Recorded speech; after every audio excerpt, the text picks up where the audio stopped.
Pour moi, mes frères, je ne suis pas venu à vous avec les discours de la sagesse. Ma parole et ma prédication n'ont pas consisté dans les discours persuasifs de la sagesse. 1 Corinthiens 2, 1, 4. L'apôtre vient de rappeler comment Dieu choisit ses instruments pour l'accomplissement de ses desseins dans le monde. Il choisit les choses qui, humainement parlant, sont folles pour confondre les sages, celles qui sont faibles aux yeux du monde, pour confondre les fortes. Il a choisi les plus méprisées, même celles qui ne sont point, pour anéantir celles qui sont.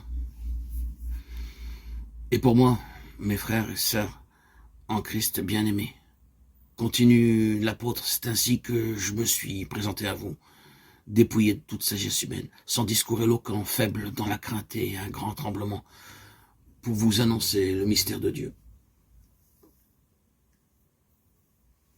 Mais Dieu a rendu témoignage à ma prédication en l'accompagnant d'une démonstration d'esprit de puissance.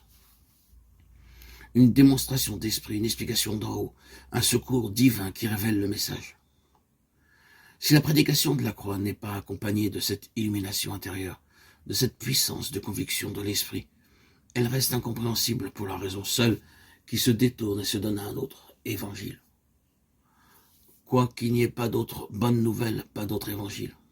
Ou bien, il arrive aussi qu'une compréhension purement intellectuelle du message de la croix agisse sur la conscience comme un anesthésique, un soporifique. Parfois, enfin, hélas,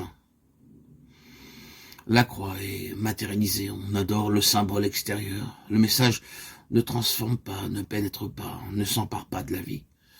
L'adversaire sait assez qu'il peut garder les âmes en sa dépendance sous couvert du signe de la croix. Aussi longtemps que l'illumination intérieure de l'esprit n'a pas révélé toutes les profondeurs et les richesses du message. Il n'est pas nécessaire que celui qui prêche la croix recourt aux paroles persuasives de l'éloquence et de la sagesse humaine pour que la puissance de Dieu se manifeste et rende cette prédication féconde. Au contraire, l'apôtre nous avertit que ceci voilerait le message, le cacherait. Christ m'a envoyé pour annoncer l'évangile, non avec les discours de la sagesse, de peur que sa croix ne soit rendue inutile. 1 Corinthiens 1, 17. Cela expliquerait-il pourquoi chez tant d'individus la connaissance de la croix de Christ reste inutile, sans fruit, sans provoquer la transformation de la vie. Le prédicateur peut rendre inutile la croix de Christ.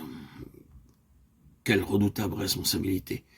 Le Fils de Dieu a livré son âme à la mort pour le salut éternel des hommes. Et ses messagers, ses serviteurs peuvent rendre son sacrifice inutile.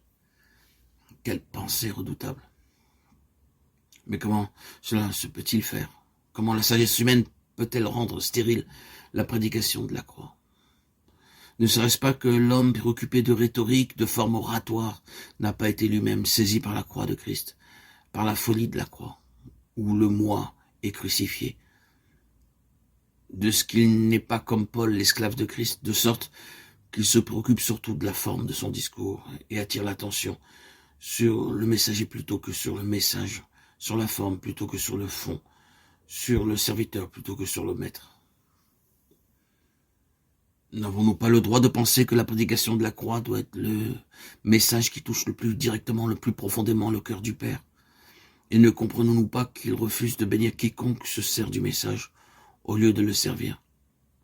Dieu refuse que ceux qui annoncent la mort de son Fils en dérivent quelque gloire pour eux-mêmes, quelque encens. La tragédie du calvaire doit être présentée à un monde qui meurt dans toute sa tragique réalité. Et des fleurs de rhétorique y sont aussi peu à leur place que l'eussent été autrefois de vraies fleurs tressées ou suspendues à la croix par les témoins de l'agonie en Golgotha. D'ailleurs, le thème même du calvaire ne se prête pas aux dissertations. Il n'y a rien dans la croix, rien dans son horrible réalité, rien dans la prédication de son message qui puisse servir d'aliment à la vanité ou à l'orgueil.